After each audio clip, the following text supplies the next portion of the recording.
Hi, Riley. How are you? I'm doing well. Good to Can you see hear me you. okay? Can you hear me? Yeah, I got you. Beautiful. Thank you. Like, first of all, I want to get emotional about when I watched your documentary on ESPN and how your story really inspired me, but so many people with regards to kind of what you endured as a pro hockey player. And so for people tuning in who may not know your story, can you just tell us really quickly, what is your pro hockey backstory?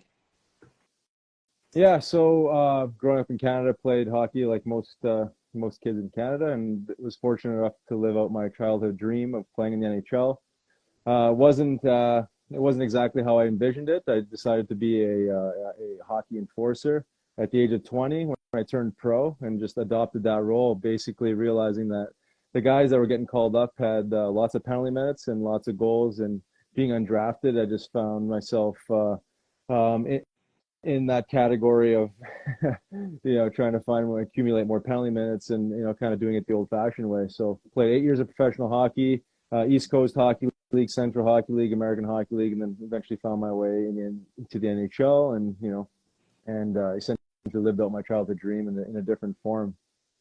And then, you talk about a little bit of it, sort of the destruction of your life in a way, post career. Can you talk a little bit about what happened? What were you addicted to, or what were you going through? You were dealing with a lot of depression. Yeah, so as you can imagine, fighting regularly, I was fighting 30, 35 times a year for 8 years straight. It just takes its toll. I'm a kind of an undersized guy, and I was fighting guys way out of my weight class, and the physical component was one thing. I could jack myself up and engage in the fight, and that was almost the easy part. It was the emotional roller coaster of jacking yourself up to fight, and whether the fight happens or not. It's just like this whole back end decompression phase of just unwinding the mind and preparing for the next fight, next game. So as you can imagine, it's some bit of a emotional roller coaster. So it's emotionally taxing. I say spiritually taxing. I think my last year of playing, 2010, I just found myself out of alignment. I was just kind of, I lived my childhood dream. That first year I was on top of the world. I was fighting everybody and their brother, to earn street credit in the NHL. I'd done that in all these other leagues. But then after the first year, I was like, man, I got to go do this again. I got to do this again and again, and it seemed like a never ending, hole that I was, digging myself in. And along with the physical presence and the physical play, came, the party. And it wasn't just exclusively the tough guys partying. I mean, it's in sports, right? I mean, guys unwind, they self-medicate with alcohol, whether you're recognizing it or not.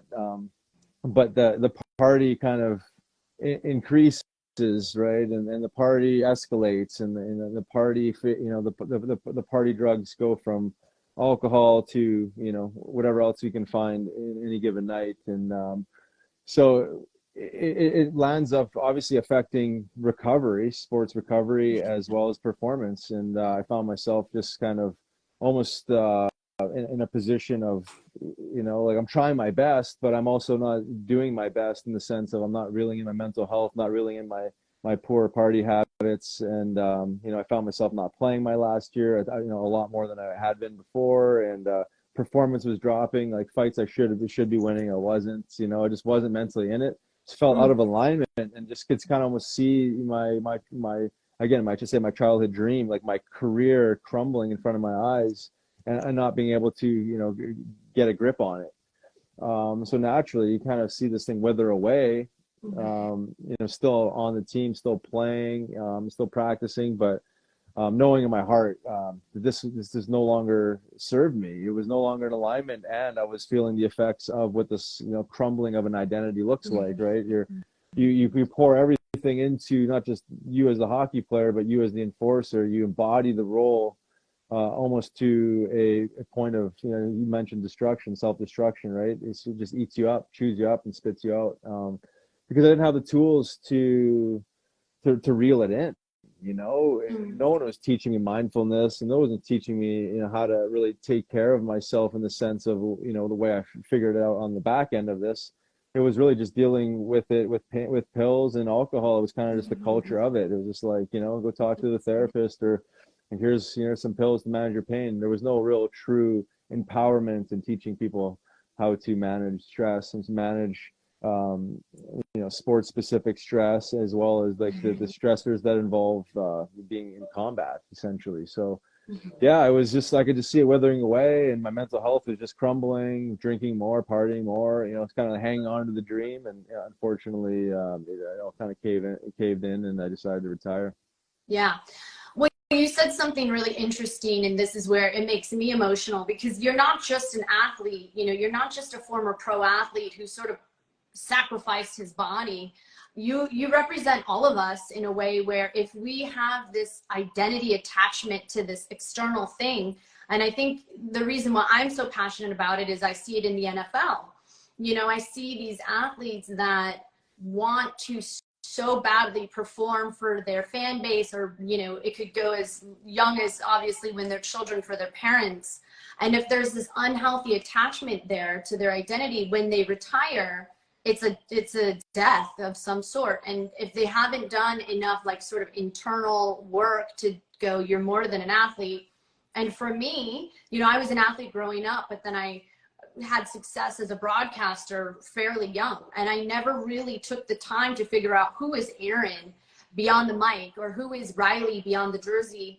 And let me ask you this question: do you feel like your hockey career, you were overcompensating for feeling a lack of worth when you were young? Was there a part there? 100%, yeah.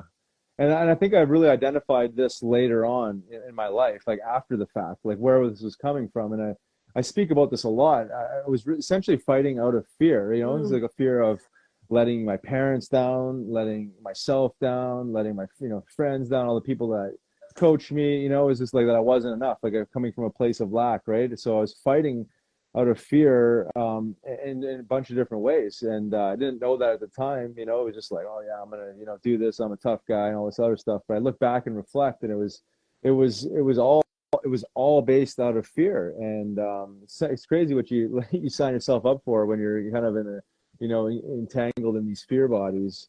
However, I was riding on the two pillars of my childhood upbringing of, like, I can remember, is like, be the hardest worker and have the best attitude. Outside of that, I was kind of like wandering and figuring this thing out on my own, because you want something so bad, and you feel like, again, like you're going to let all these people down, all these people that have poured so much time and resources into you and believed in you. And all of a sudden it's like, there's no way I could let this slip away, So you do, you kind of go to extremes almost to hang on. But to what you were saying too, like I was never really taught or challenged to find who Riley was outside of the hockey uniform, because as long as I could remember, I was Riley the hockey player, right? Is like, he was, the hockey player, Riley, that's your son, Riley the hockey player, yeah. And then it was like Riley the fighter, it was like, I just kept like layering on these different identities that essentially weren't me. Obviously, it was just a job that I was doing. So I think this is super important, for not just up and coming athletes, but just the youth in general, is to find figure out these different versions of you, the creative you, the being of service you, and all these different things of like how you are outside of what you think you are, outside your job, essentially. So it's a great life lesson for sure. It's a challenging one to swallow, and this is, I think, the biggest thing I see with athletes transitioning into the real world is exactly this, is an identity crisis, right? They put all their stock into who they think they are. They've embodied this role as the football player, hockey player, and then all of a sudden it comes to an end, whether it's a tragic end, career-ending injury, or just all of a sudden it's just underperforming. Whatever it lands up being, all of a sudden you got to face yourself in the mirror. And I think this is where a lot of the athlete suicide and athlete depression and transitioning into the real world is a struggle for these guys. Is now we have to reinvent ourselves. Now we have to close that chapter of you as the athlete and essentially reinvent yourself. Yes, you can use your past experiences in that platform to help leverage the new you, if you will. But you can't be identifying with your past successes or failures, and riding your winnings and losings, right? Because those are just, like you might have a ring, you might not, but like those are in the past. And I see these guys, way before my time, riding Stanley Cup rings and miserable, sitting at the bar, and never evolve past, their championship rings and their Stanley Cups back in the day, because they were their identity is embedded in that. They've never evolved past it, and it's sad because they're still dipping in the bottle, and they hardly move, and they're just kind of stuck in the past and haven't evolved. So it's a real thing, and this is not exclusive to sports. You see this in the military, but you see this in essentially corporate America. I'm sure you had your version of this in some way, shape, or form. It is that we have to find ourselves, and I think that's part of the this journey on this planet in this physical meat suit. Is to find our authentic self and not get swallowed up in these external, I say, some bit shallow type of identities that we think we are. So yeah, and it it's interesting. I don't know if you've seen the Johnny Manziel documentary. It's worth a watch, because Johnny Manziel, I believe he won the Heisman, the only true freshman to win a Heisman. So he gets success so young and notoriety so young. And essentially, they showcase his life as though, he becomes, I think, the 22nd overall pick by the Browns, shows up in Cleveland and says in the documentary he felt empty. He achieved exactly what he wanted, and yet it wasn't what he wanted. So it begs the question, how can we help these young people? How can we help these athletes that are currently retiring, which is, I know, what you're working on and what you do, and really inspired me when I watched your ESPN documentary. Can you touch on those two things? What, if people are watching and they're a parent, how can we nurture these younger, men and women so that they don't get so deeply defined by this external label? Because that's what happened to me. I was an athlete growing up, and I got a lot of external validation, performance, external validation. And so I just kept trying to, and I had success young, and I just kept trying to make everybody else happy. And I was using my career as an opportunity to gain love and acceptance and respect and all of these things. But really what I realized was I needed to like me first, and I didn't know who I was. Yeah. I didn't have a sense of Erin at all. And I did a mentorship today with young high school boys at St. John Bosco, and they're the #1 football high school program right now. They won the national championships, or the championship. And that was kind of what I was sharing with them, is sort of figuring out, who are you beyond this field or baseball diamond or whatever respective sport you're attached to. And it's so hard because that's all they care about when they're young, is performing. Their nervous system is so out of whack that all they're taught to do is worry about what's next. Okay, after junior high, it's high school. Now after high school, I got to get into college. Now, and it's like, what can these young people do to offset this label or this identity that, like, both you and I have had issues with? Yeah, it's kind of one of these deep, it's a little bit deep, right? It's because it requires a lot of connection, and I think as a society we've like disconnected from reality, disconnected from nature, and disconnected from our creative beings. Like we're all creative, and I think when we can get locked in, and some of these sports are creative outlets, right? But I think outside of the sport is and there's nothing to do with business or anything like that. It's just like I think, and I see this with young children. I got 2 young girls, and the importance of being creative, because that's we are spiritual and emotional beings, right? I think we've almost abandoned this, and especially in sports, we just focus solely on the meat suit, the physical, right? We've even abandoned the mind. I think there's even a huge gap in pro sports in general on teaching the youth and even pros, the power of the mind.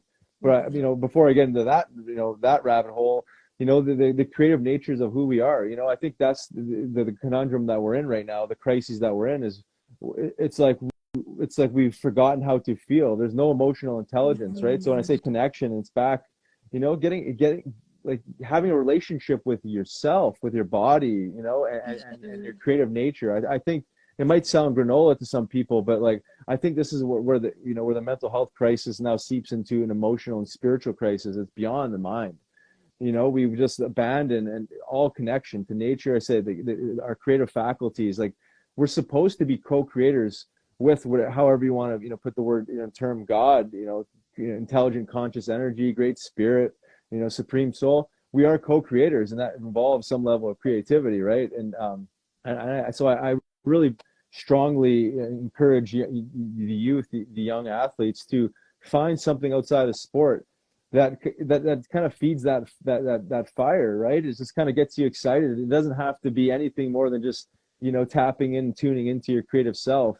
I think just that helps you find a more deepened relationship with your physical body. And it's interesting. Like I played hockey my whole life, played professional hockey for 8 years. I retired at 28, and I never had a real true relationship with my body. It's the weirdest thing. How could you play pro sports and and do all this training and lift all these weights and not really have a true connection to your own body?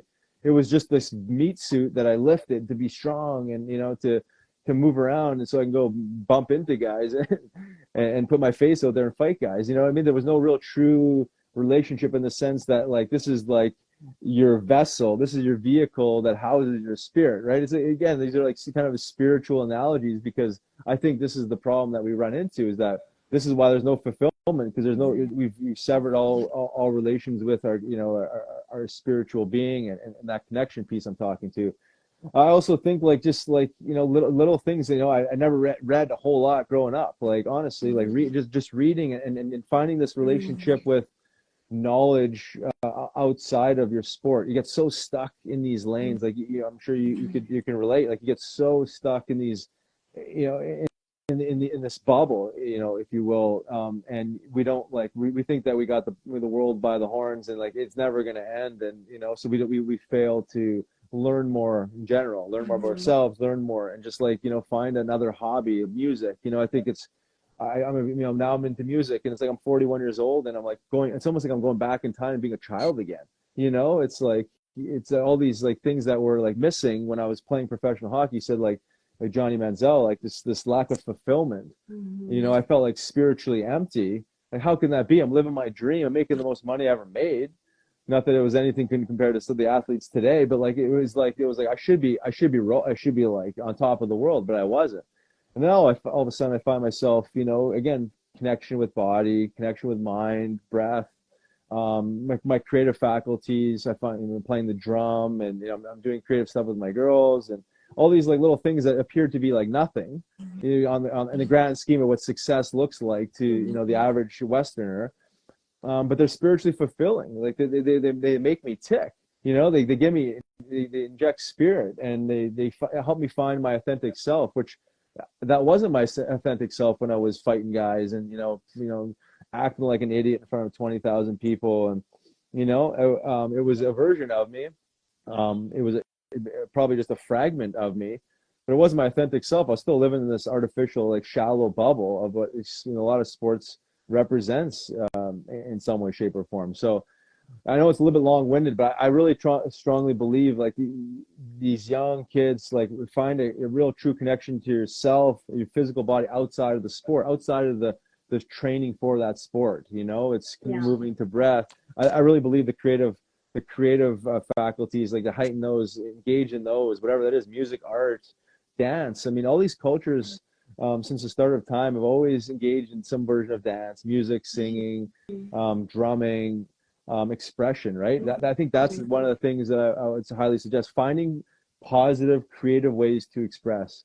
And then that will translate, however it translates in the individual's life when the time is right. But if you don't have, productive and safe ways to express, you're going to express one way or the other. It's just going to happen to be in a more negative way. It's going to be through maybe violence, or it's going to be through partying and doing something silly, or being in anger and lashing out. Because we're designed to express, we're emotional beings. I think this is what yoga teaches. This is what psychedelics teach. It's getting back to the spiritual heart. So I am a big fan of creative expression, and I'll probably sound redundant saying it, but to me, it's like if you can find some version of that outside the locker room, off the field, off the ice, I think down the road, whenever it's time to evolve, you might find another passion. I think that's the biggest thing, is finding your purpose outside of the game. Like my purpose growing up was hockey. I found another purpose, and there's probably sub purposes there and goals, but you got to find that. And the earlier you can ignite that, it's not saying you have to abandon your sport, but finding something that that tickles the spirit a little bit is important. Because if you find yourself out of the sport with nothing to lean on, you find yourself wandering, and that's what you see a lot of these guys. They wander. They're chasing money. They're trying to find some sort of ego padding, and it's hard to find. Oof, nailed it. Yeah.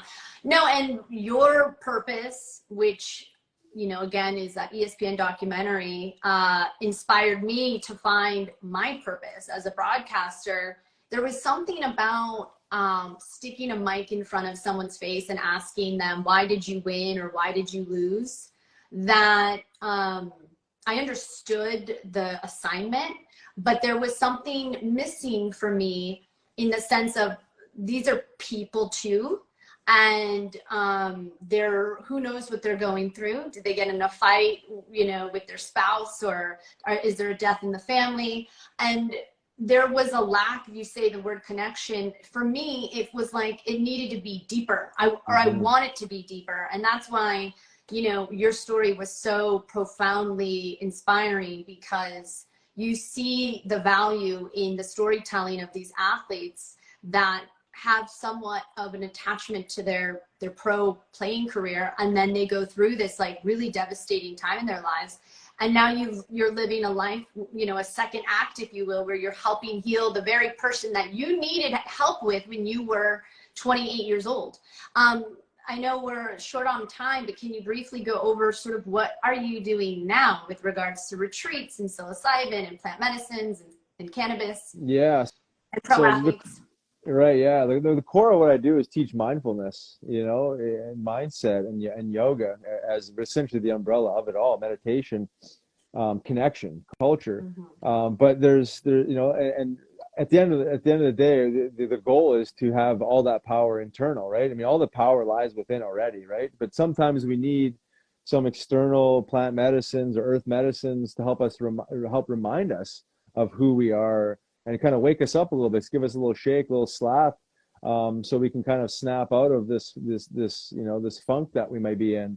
So the core of what I do is mindfulness, but I'm also involved in a couple different cannabis projects, as well as a psilocybin mushroom retreats that we do down in Jamaica, where we're cultivating the mushroom. It's essentially farm to table type of experience, where this is a time to sit with the medicine and look inwards, right? It's sitting essentially in meditation where there's no distractions, and you're starting to just listen to, the great spirit, if you will. You're just listening to the divine spirit, and it's speaking to you, right? It's essentially showing you, where there's, discord, and where there's, blockages in your life and in your behaviors, and it kind of brings it to the surface. But it has a gentle way of doing this. It's just reminding you, you're speaking, to this person, with such tone, or that trauma back in the day. It's like making peace, and there's forgiveness in it.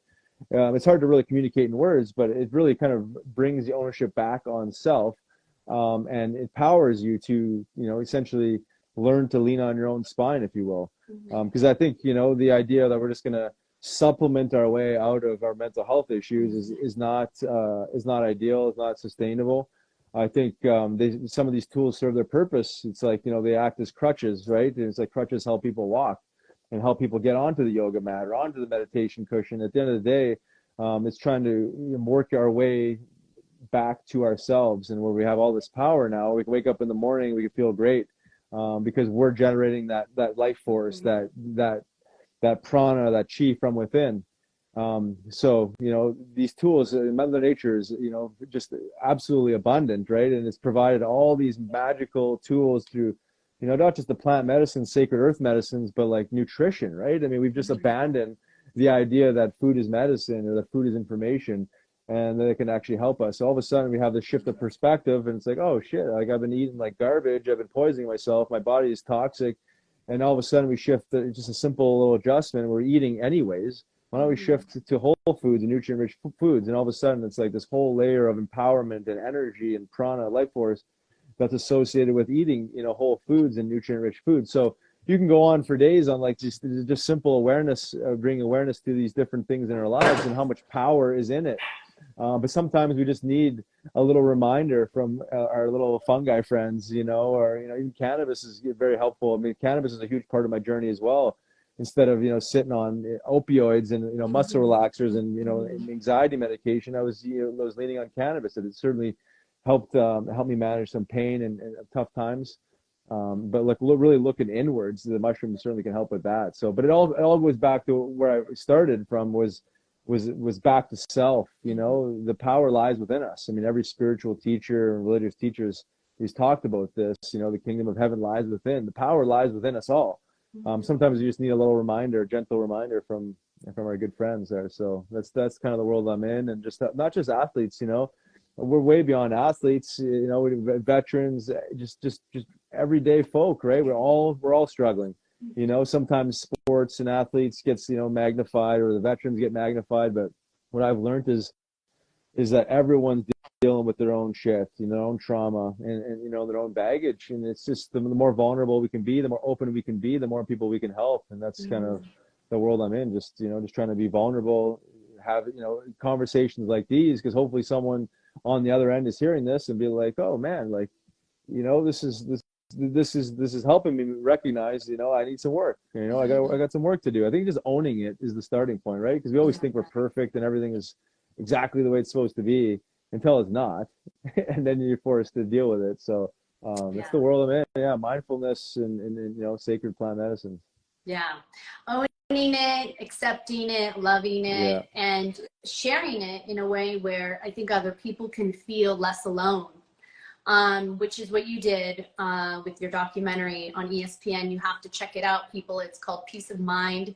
And it really helped me realign myself, because going through so much, loss and grief and losing myself and losing my identity. And I think when you can find yourself, you can help other people find themselves. And I appreciate you so much for what you're doing.